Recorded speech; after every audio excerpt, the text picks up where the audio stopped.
Olá a todos e todas, sou Pedro, estou aqui continuando a aula 4 no nosso segundo Drops em slides aí para nossa aula do curso de Qualidade Ambiental do Instituto Federal de Minas Gerais, aqui do Campus Ouro Preto, da disciplina de Economia Ambiental. Conforme eu falei no vídeo anterior, eu comentei sobre algumas das ideias práticas de sustentabilidade que estão acontecendo, ou já aconteceram recentemente no Brasil. O primeiro que eu falei foi sobre o novo Código Florestal, bem polêmico. O segundo que a gente vai comentar um pouco também é bem polêmico, é a transposição do Rio São Francisco, que já está relativamente avançada, mas que ainda cabe muito debate sobre o porquê dessa obra. Bom, a primeira grande crítica em relação a essa imensa obra de transposição do Rio São Francisco foi em relação à perda de biodiversidade. Por quê? Porque você fazer uma transposição é construir grandes canais, e isso obviamente vai gerar impactos de toda espécie, impactos urbanos, impactos na moradia, impactos também nos seres vivos, nas plantas e nos animais presentes em volta ou próximos ao Rio São Francisco e também próximo aos seus afluentes, especialmente nas regiões onde estão sendo desviadas, que são regiões da região do semiárido no Nordeste brasileiro. Bom, uma coisa curiosa é que qualquer obra desse porte exige estudos sobre o impacto ambiental. No caso da transposição do Rio São Francisco é até bem gozado porque foi feito apenas um estudo foi realizado. Isso aí, eu particularmente tenho uma crítica muito grande. Você construir uma obra de tamanho impacto com um potencial de importância estratégica para o país com apenas um estudo é muito perigoso. As legislações estão aí para serem cumpridas, então são estudos. Estudos é mais que um. Bom, agora, em relação à parte positiva dessa transposição, está relacionada à descentralização econômica. Historicamente, isso se aprofundou ao longo das décadas de 60 e 70. O nosso país sempre teve como grande locomotiva de crescimento econômico da nação as regiões sul e sudeste. Um pouco o centro-oeste, mas principalmente as regiões sul e sudeste, com destaque para o sudeste. Então, a partir do momento que você cria a transposição no Rio São Francisco e leva desenvolvimento para outras áreas, além de São Paulo, Minas Gerais, Rio de Janeiro, etc., você consegue fazer com que a economia desses locais cresça. E crescendo a economia, você favorece o combate à desigualdade social e você favorece também o aumento de renda daquela população que historicamente estava abandonada. Bom, outra coisa importante está relacionada às 12 milhões de pessoas que vivem no perímetro da seca. Então, um projeto desse porte tem também como um pano de fundo o combate à seca. A gente não pode pensar a seca somente no bioma Caatinga, que é lindo, que é importante. A gente tem que pensar que tem gente ali passando fome. E essas pessoas têm tanto direito quanto a gente de ter direito à água, de ter direito à luz, de ter direito a desenvolvimento econômico. Então, precisa ser para todos. Se a gente quer um país que cresça para todos, um país desse tamanho, do tamanho de um continente, a gente precisa garantir também um combate à seca de maneira adequada, levando desenvolvimento e qualidade de vida para essa população que sempre teve à margem, muitas vezes negligenciada. Bom, outra coisa curiosa é que essa ideia de transposição do Rio São Francisco é uma ideia que não é nova.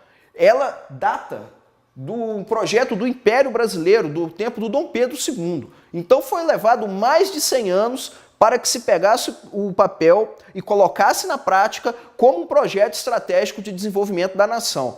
Bem ou mal, há mais de 100 anos essa ideia está sendo pensada. E só nos últimos 10 anos foi colocada em prática. Bom, outra coisa que a gente precisa levar em conta, e aí a gente precisa também fazer uma crítica, são os investimentos na revitalização do Rio. Essa tem sido um grande problema.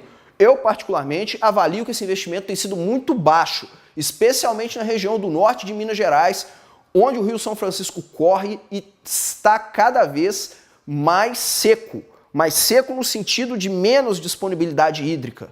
Isso é muito sério, porque é a partir daqui que ele vai crescendo e vai desaguar lá no Nordeste e vai contribuir para o combate à seca de milhões de pessoas.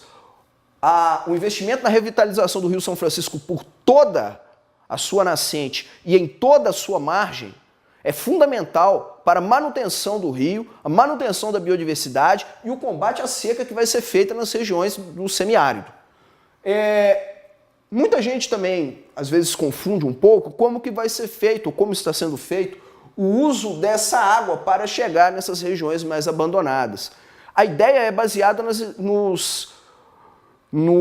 em projetos de Israel, principalmente, e alguns também da Espanha, que é com o uso da sinergia hídrica, ou seja, a parte que seria perdida de água por evaporação daquela região do rio é que vai ser transportada para o outro local para garantir o acesso à água de uma população que até então não tinha.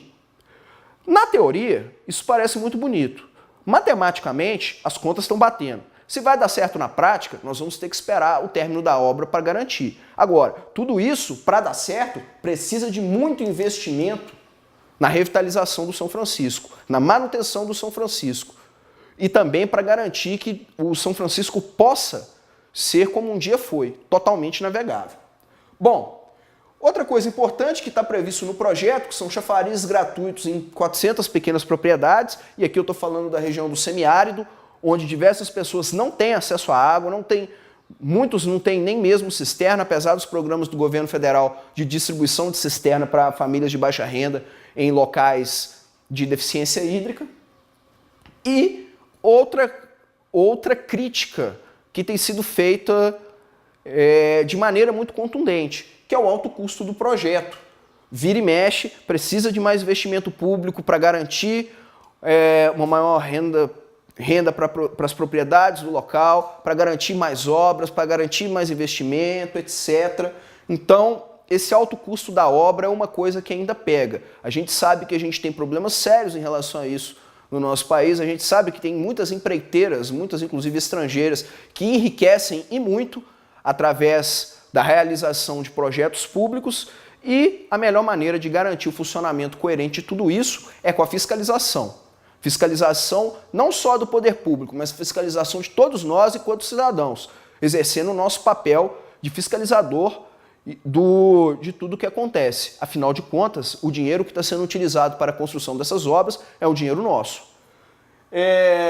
Para terminar, eu indico uma olhada nas figuras presentes nas páginas 50 e 51 da apostila, que tem mais alguns detalhamentos sobre a ideia do projeto de transposição do Rio São Francisco, que já está em curso e dentro em breve, espero, esteja atendendo e resultando no combate à seca de pelo menos 12 milhões de pessoas. O próximo Drops que a gente vai fazer vai estar relacionado a um resumão de tudo que a gente falou, especialmente desse último capítulo 4 da nossa aula de ideias práticas de sustentabilidade no Brasil. Muito obrigado e até a próxima.